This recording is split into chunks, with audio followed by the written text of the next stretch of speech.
when something bad happens to you in life, you can like identify with it and become it and like be tied to it. It can be sort of like a temporary thing that you're quickly moving through. There, Mm. it's happening either way. Like it's happening. It's gonna be a year of this or whatever. But for someone who identifies with it, it becomes like their life and their identity, and they get attached to it, and it never goes away. Hello, everybody, and welcome to Against All Odds series, where my guests share their inspiring and heartwarming stories of overcoming their challenges against all odds. My guest today is J-Ryze, Belief Ninja and CEO of Soar Business Accelerator. J-Ryze has had an amazing journey from being the most popular kid in the gifted program to then being homeless on the streets for years, then to co-founding a business accelerator with Evan Carmichael, the famous YouTuber. Now today, J-Ryze helps amplify and elevate anything from projects, business, brands, or person. This he does with an open heart, clear advice, and a desire to help everyone be their best. Listen to his story and be inspired to turn your own life around. And if he can do it, you can do it too. Hi everybody, and welcome to my channel. And today I have my good friend J-Ryze all the way from Canada. Welcome. Hey, happy to be here. Honored. Thank you. Yeah, I wanted to invite you to talk to me in this series called Against All Odds, because you have such an amazing story of, going from homeless to being an entrepreneur and to being able to inspire others. Going from almost like rags to riches story, right? From having nothing to being able to now help others. So I thought this would be a really great segment for us to have that chat. Because you shared it with me, and I wanted you to share it with everyone else. So yeah, let's talk about what the hell happened back then.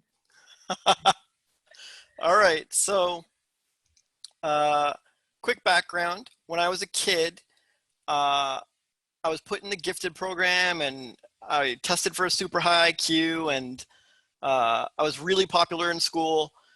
And so I kind of got a big ego. Mm. Like, because I was good at everything, and I was acing school, and all the music kids love me, and the jocks love me, and the gifted kids love me, and the normal kids love me, all whatever. So uh, this kind of set me up for a rough time. So straight out of school, I ended up having a pretty high paying job. It was like 60 bucks an hour or something for like an 18-year-old kid. This is insane. Doing web design, flash animation design for a now defunct company. But, um, all my friends were going to university and getting student loans, and I was making 60 bucks an hour, and I didn't have any loans. So again, more ego. Like I just kept thinking I was the greatest thing ever. And I went through a bunch of odd jobs after that. It was kind of a blow. Like I ended up working grocery stores and warehouses and stuff. And the whole time I'm thinking like, man, I'm a genius. Like I should be doing something bigger and better.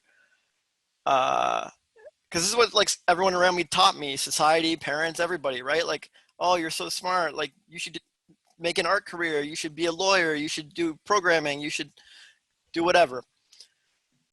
So I have all these ideas in my head, but I'm pushing boxes at warehouses now, and I don't have my $60 an hour job anymore, and like what's going on? So it was pretty like depressing. But whatever, like I was alive, I had a job, I had my own like little basement apartment or whatever, and that was that. But eventually it weighs on you, and so I got frustrated, and one week, or yeah, in a single week, I quit my job and dumped my girlfriend at the same time.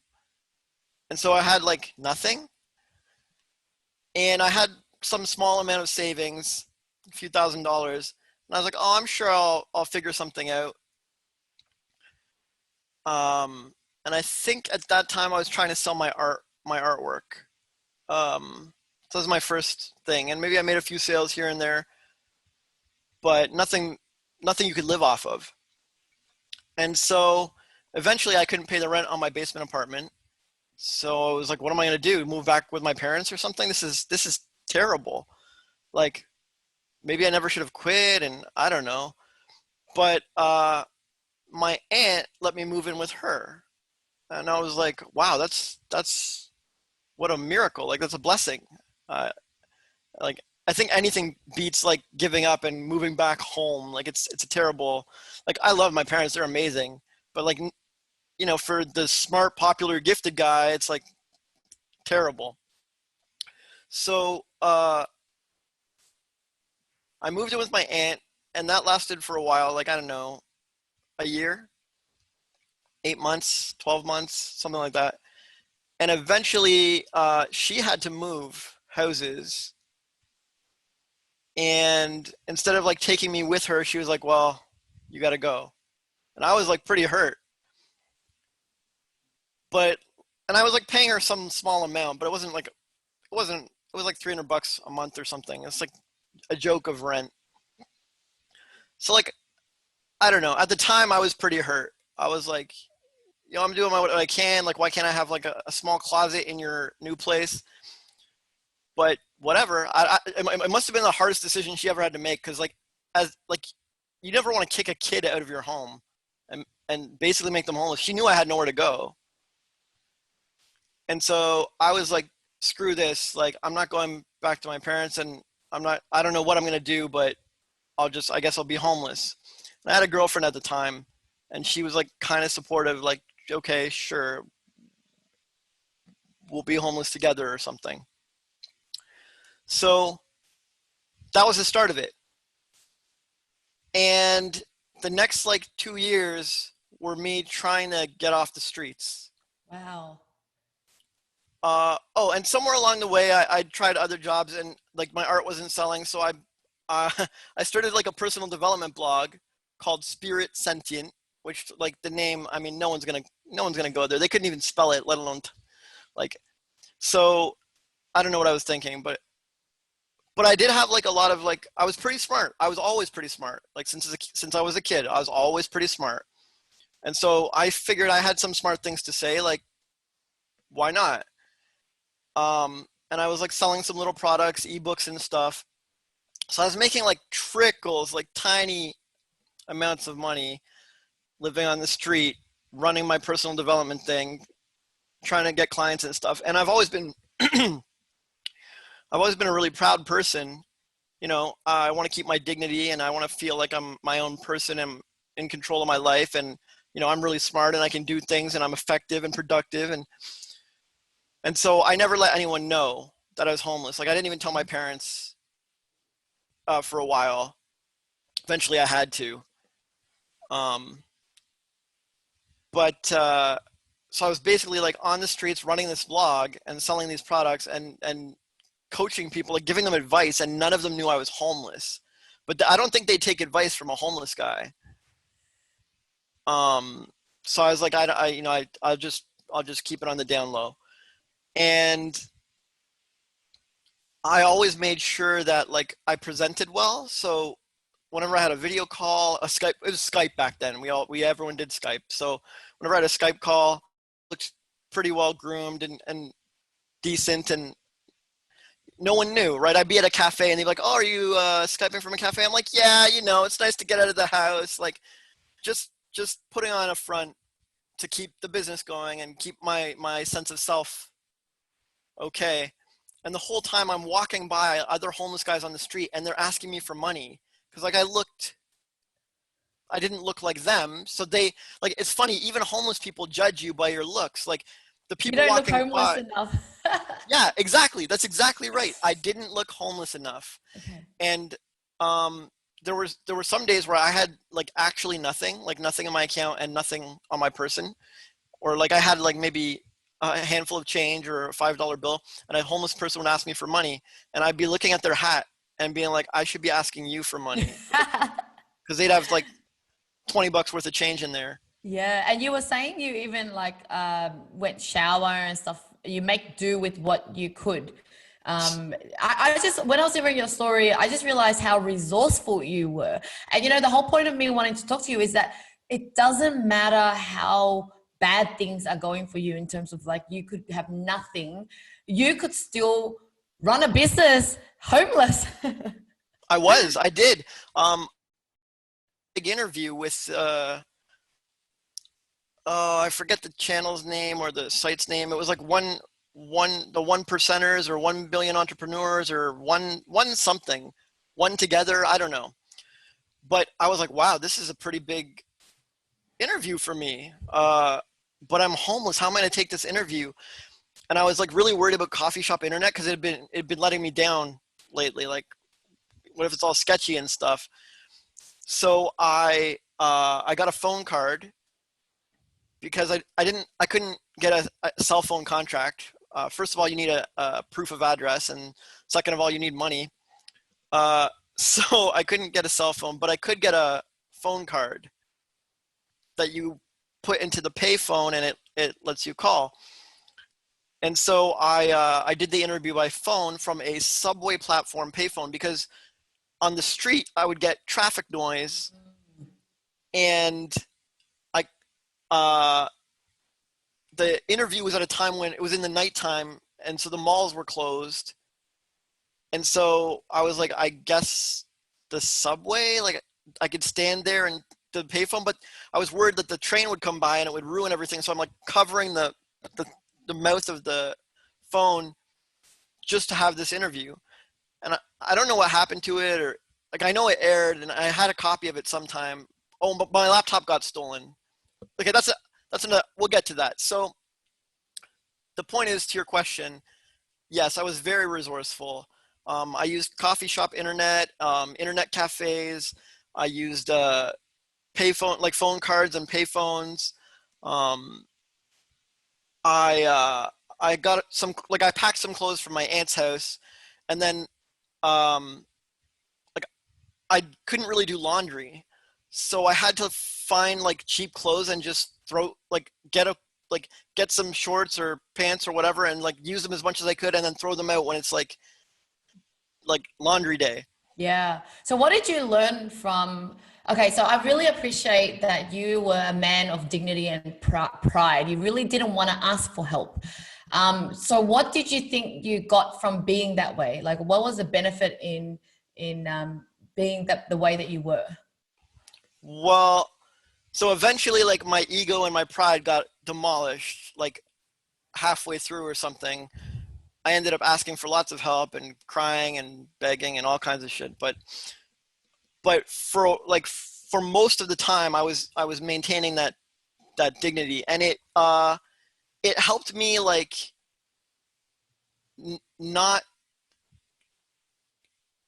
It helped me not identify with homelessness. So like when something bad happens to you in life, you can like identify with it and become it and like be tied to it, or it can be sort of like a temporary thing that you're quickly moving through.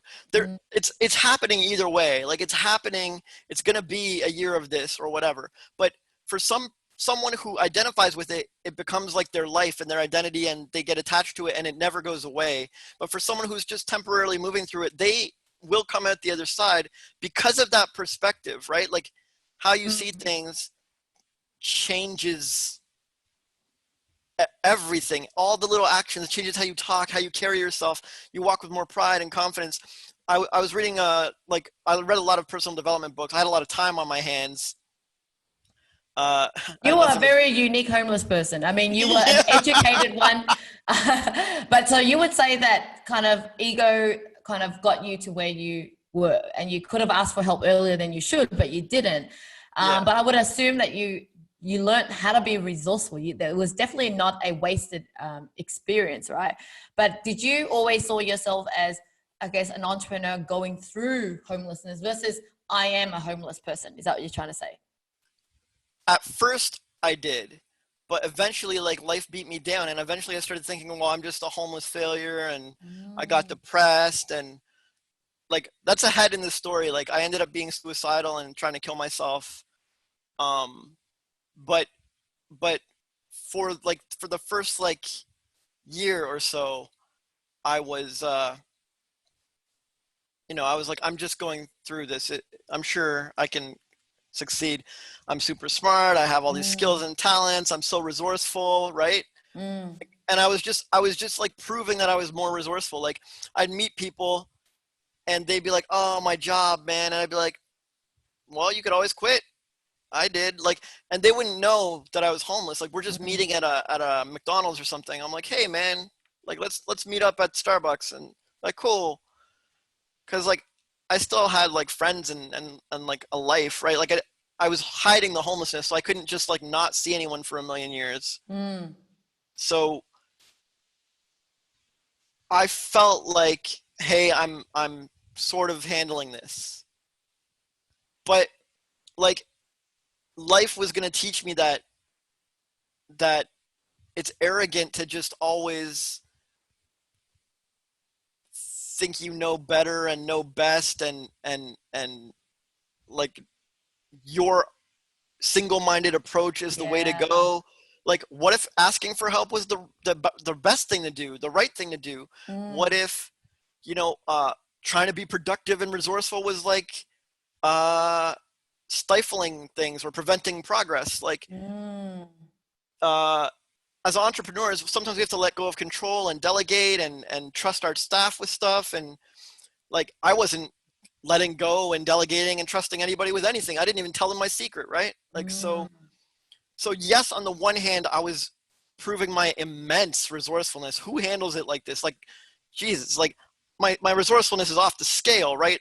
I yeah. was using tea tree oil to fight infections and groom myself and keep my teeth and body clean. I was using saltwater gargles and like I found ways to rotate clothing with the Salvation Army and all kinds of stuff. But so great, right? Woo, I'm super resourceful. Yes, but that's not always the solution. Like hustle harder is not always the solution. Uh, Mm, be more independent isn't always the solution. Uh, so after like a ton of days and nights of that, I was like sleeping in McDonald's and internet cafes, like trying to stay awake on the computer, like pretending like I was like a customer at night, but I was actually like kind of sleeping on my laptop, but hoping sometimes they kicked me out. Sometimes I got a full night's sleep. Sometimes I ended up sleeping in the park in the winter on like newspapers or like using my backpack as a pillow or something, hoping I don't crush my whatever's inside. And it was miserable. And so after all of that, I made it to summer.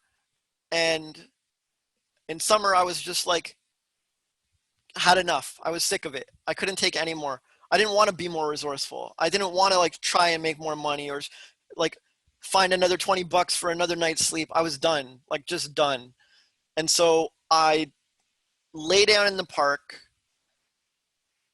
on a bench in the blistering heat and I just lay there and I remember laying there for like the entire day.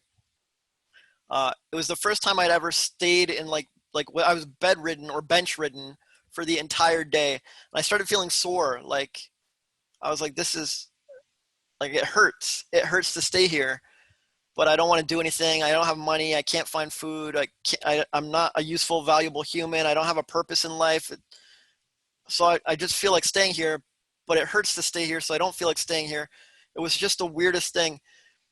And like for someone who's used to being smart and resourceful and productive, I felt useless and lazy and like a unproductive. Like I felt like a real homeless person, like just a yeah. So leech. you got paralyzed for that day. You basically was just in between. Was that the turning point? Was that that Yes. moment where you're like, all right, I have two choices to make, either continue with this or do something. So then what did you do next? So because I was boiling hot and sore,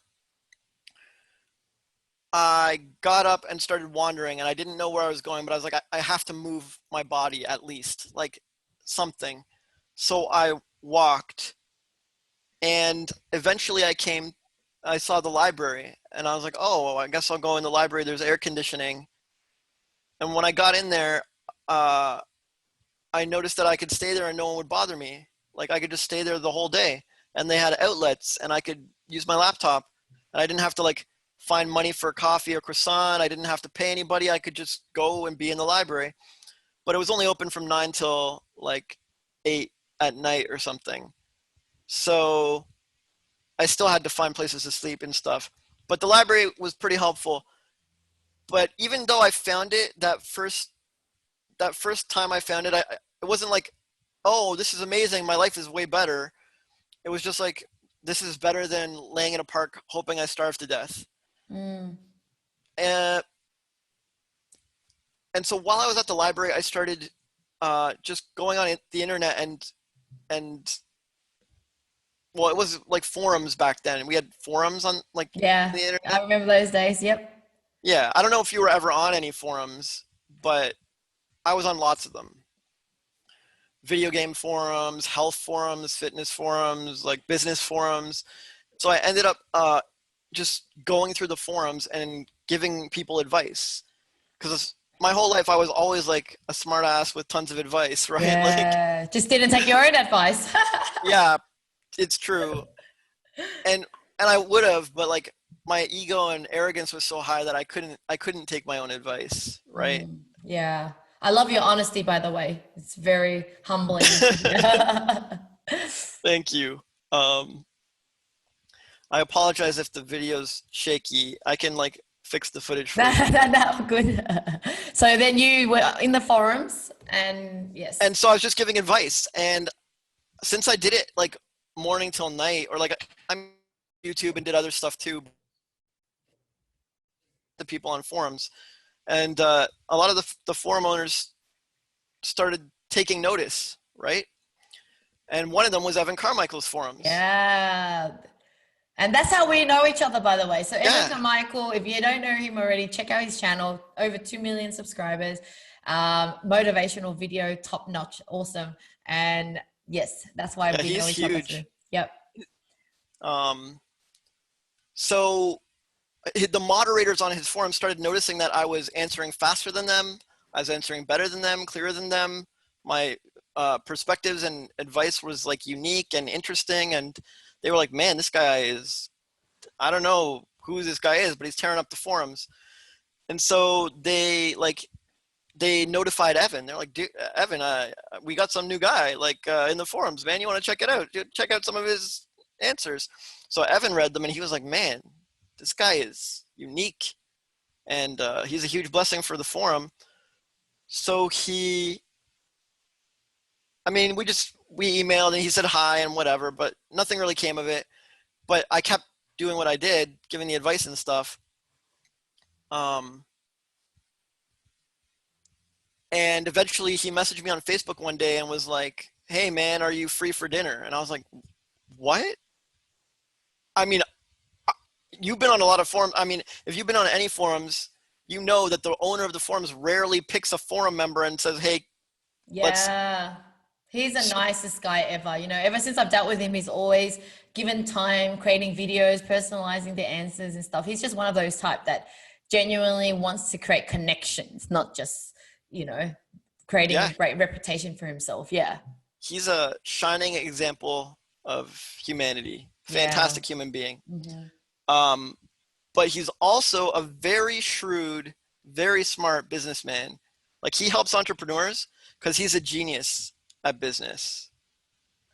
And part of that is being able to see someone valuable, like see a valuable team, like someone who might become a team member or help his business somehow, and making sure he onboards them like immediately.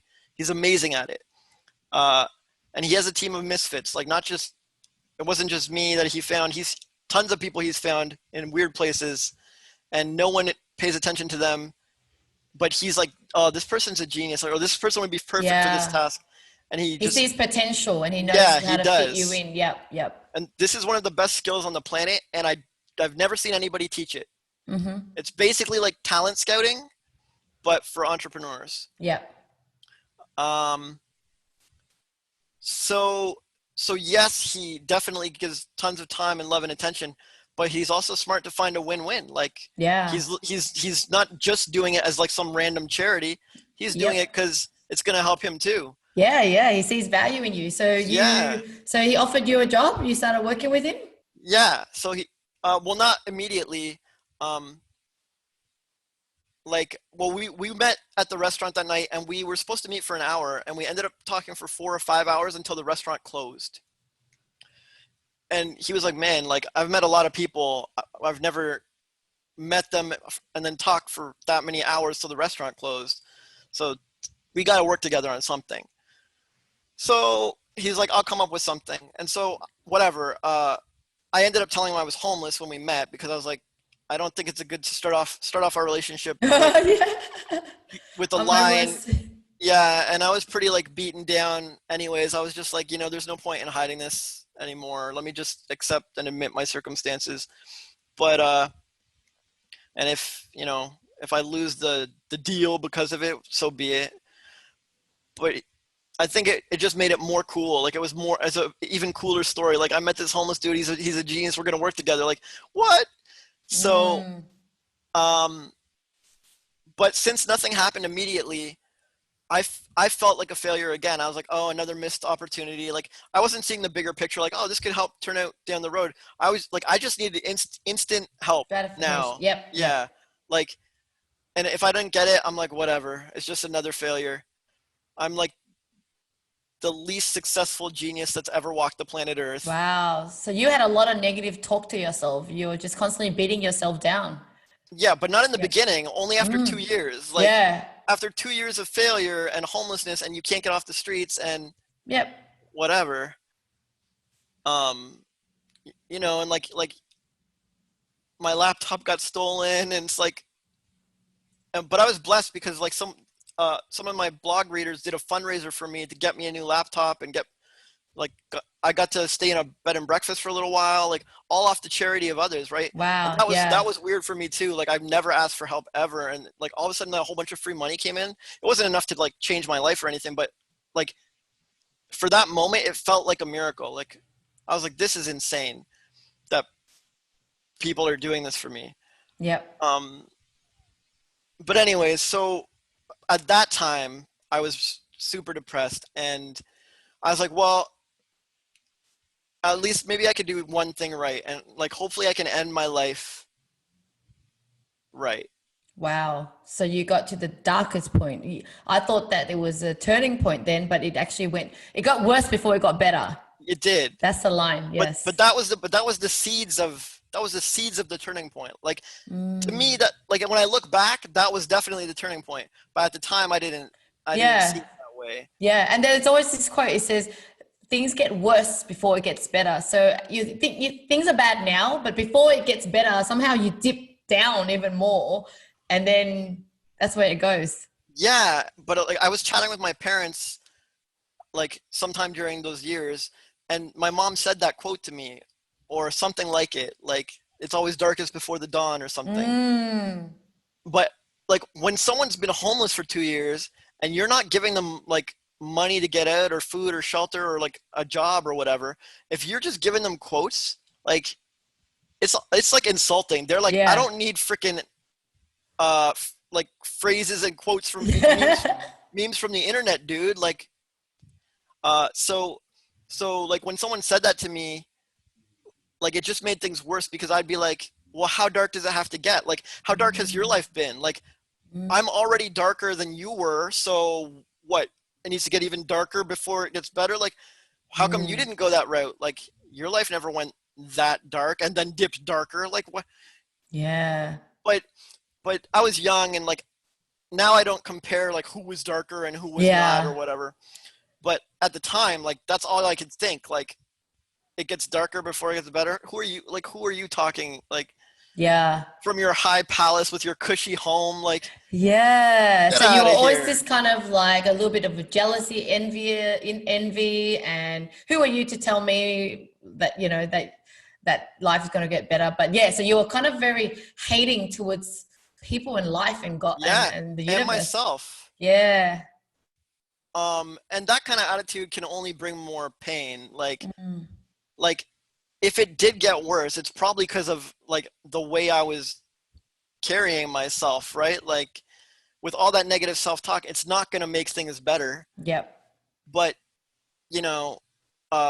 turning that train around, turning that negative train around, is pretty tough when you don't have a single like thing around you to to latch onto. Like Yes. no friends, no family, no money, no job, no purpose, no success, no impact, no value. Like it's, it's like, well, you should try and be happy, change your attitude. It's like, dude, What, where, how, what? It just feels like it's so out of reach. So then how did yeah. you, how did things start to turn? So I decided that I had enough of this time on Earth. The last 2.5 years were miserable, and nothing seems to be changing. Even my chance with Evan didn't seem to pan out. So I guess I'll just end it. And I've always been kind of an overachiever. That's been the theme. Like I always do well and succeed, and when I put my mind to something, until the home, like in school and in jobs and in life, I was always the star player. So I was like, well, if I'm going to do this, I'm going to do it well. So no gun to the face, splatting blood everywhere for a mess to clean up.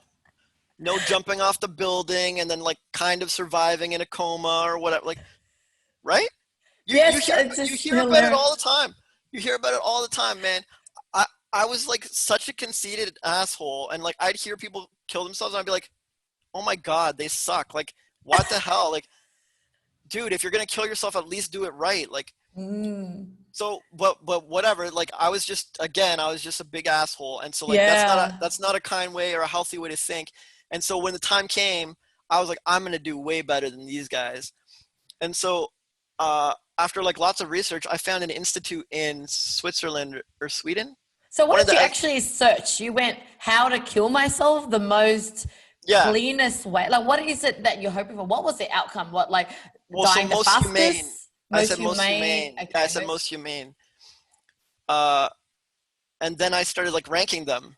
Like, oh, this is a humane way to wow. go. Like suffocation is one way, but you put a plastic bag over your head. But then someone has to come like cart away the body, and it's not very reliable. Like you might just end up blacking out, and someone finds you, and then you're fine. Like So you found all this information on the internet. Like people actually got content out there showing you the different yeah, ways to die. Wow.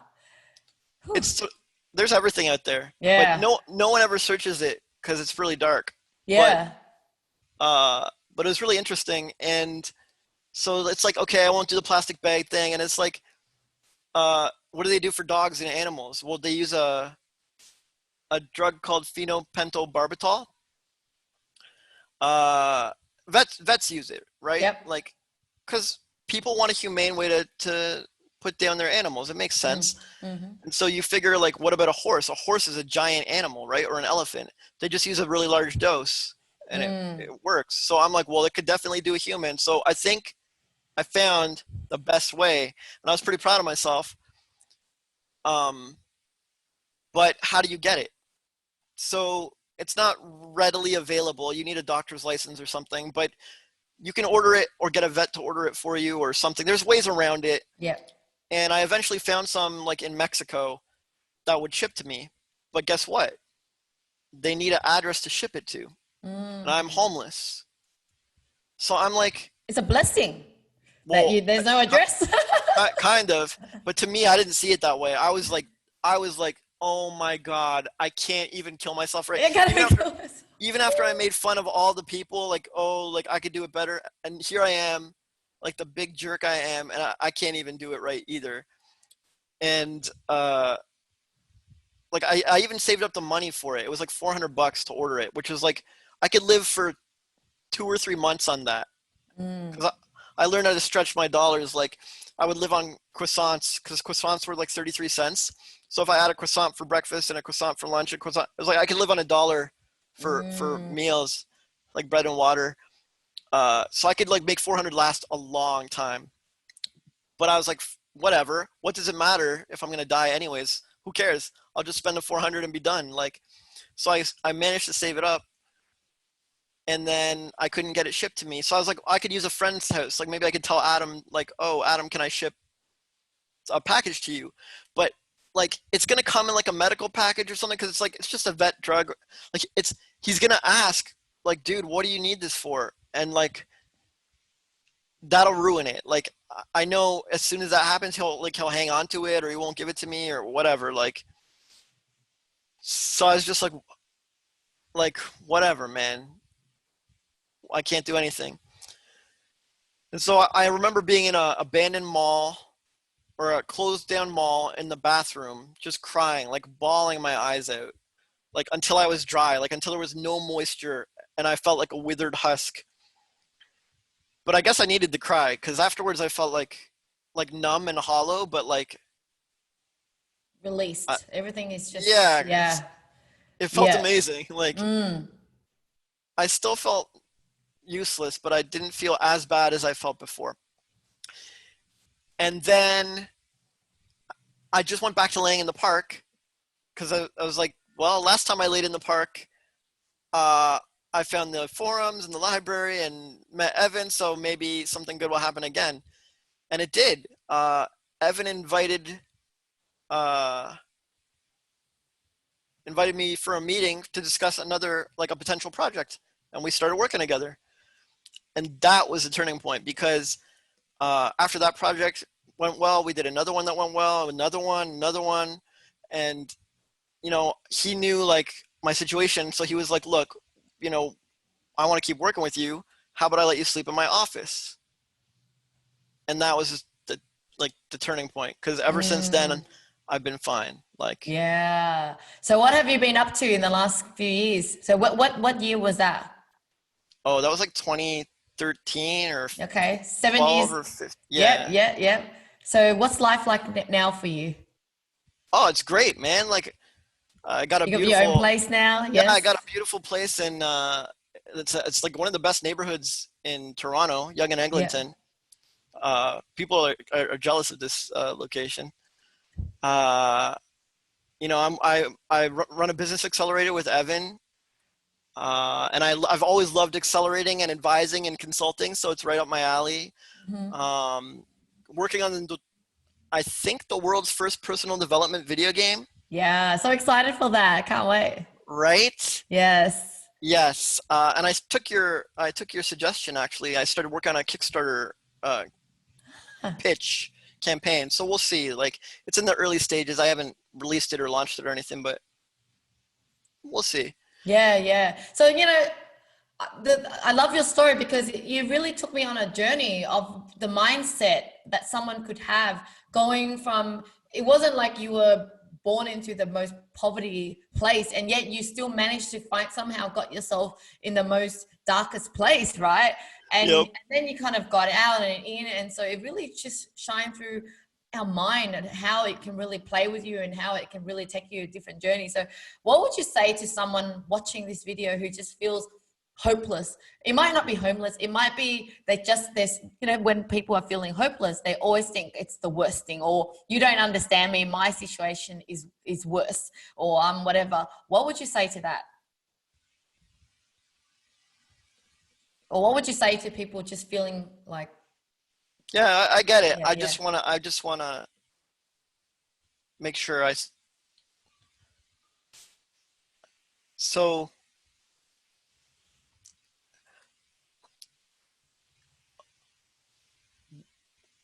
when I was in that situation, that dark situation, there was like almost nothing anyone could say to me. What are they gonna say? Oh, don't worry, you'll get out of it. Yeah, I've been saying that for 2.5 years. Like that doesn't help. It's darkest before the dawn. What? How much darker does it need to be? So there's like nothing someone could say to me, and so I feel like a bit hypocritical if I'm gonna say something to someone in that situation. But there was something uh, that might have worked, like on me. So that's what I would say, which is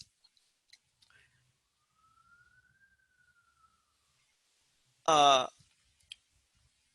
our our brains and our emotions are like trains, like freight trains, barreling down the tracks, and there can be barreling down the tracks in a positive direction or a negative direction. You see some celebrities, they're just like high all the time, loving life, everything turns out for them. They get all the acting gigs and all the jobs, just blessed, and their mind and their heart and their emotions are just barreling down the tracks on a positive way. But if you look at someone like me, or like anyone hopeless in that dark time, their hearts and minds are barreling down the tracks in a negative direction, this is just how it is. Like this, your mind can either be positive or negative. Your heart can either be positive or negative. Straight up. There's no arguing with this. So it would have worked. I think it would have worked on me when I was homeless, because I wouldn't disagree with that. That's, everyone can see that. Some people have this, but the difference between how to get from one state to the other comes in very small amounts. Like, you don't magically go positive when you're homeless and dark, or when you're like being abused, or when you're like poor or whatever, losing everything. You don't just magically switch to the other track. All you can do is put on the brakes and be a bit less negative tomorrow and a bit less negative the next day. That's all you can do. It's not possible to do the flip with the train. Like, so don't listen to anyone who's telling you be positive and whatever, because they don't get it. They misunderstand, and it'll just make you upset when you hear that from them. Instead, just try to be a bit less depressed tomorrow. Just be a bit less of a dick, a bit less hateful, a bit less, just put on the brakes a little bit. And if you spend 23 hours depressed instead of 24 hours depressed, and tomorrow you spend 22 hours depressed, that's a win. That's a huge success. You will eventually stop the train, and your life will turn around. Things will turn around for you. But this is like advice no one will give you, because they want you to be positive. But I'm like, no. Beautiful. Be negative. Be as shitty as you want tomorrow, but just a little bit less. Oh my God, such a powerful advice. And I really, truly believe it, because I know from many of the habits I've tried to change over the years, I keep trying to be so drastic, kind of like from this to that, and expecting so much that I could keep on yo-yoing, whether it's drinking, whether it's, weight loss or whatever it is. It's never worked, because I'm always trying to go from this to that. But now I really know the only thing that really lasts is like tiny habits. It's the little thing you do each day. And every day you do it, you get used to it, and it becomes a new habit, or becomes a new life, and you wish someone kind of tells you this, but no one wants to hear that. No one wants to hear that it's going to be a slow freaking path, like it might take you a year, it might take you 6 months. But it's like the story of the turtle and the rabbit. The turtle wins the race, right? And so unless we just accept, look, if you're watching this, just listen to our advice, because we've been there, done that you could go fast as a rabbit, but you're never going to succeed. So what's the point of trying that? Let's just do it the slow way, but sure way of getting through anything, right? Yeah, because it's like a train. Like, you can go far and you can go fast, but turning around is the worst. Like, it's the slowest. Like, a train has to turn slowly. Yeah.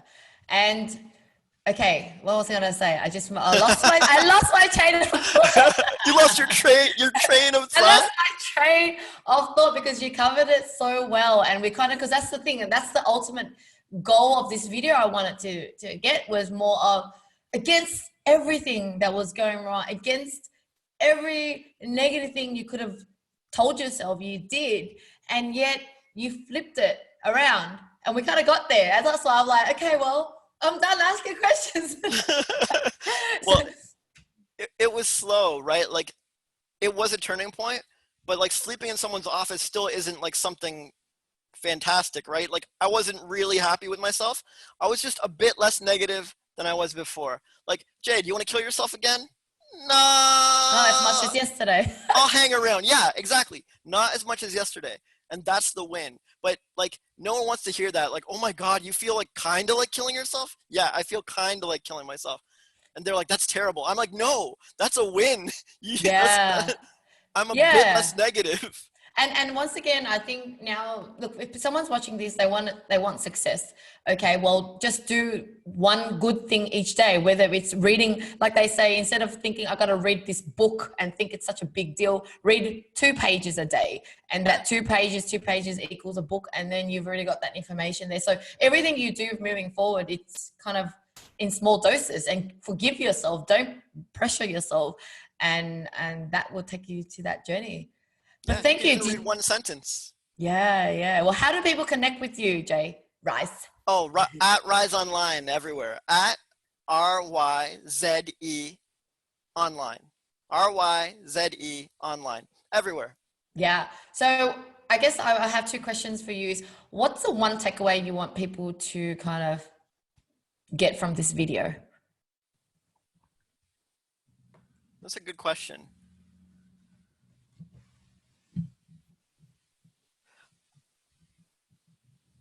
Well, for me, like my lesson was like have more self-awareness, know when you're being a dick or being hateful or being depressed, catch it. Like you got to catch it early, like catch it. Don't let it stretch out. Don't let it sit there for years.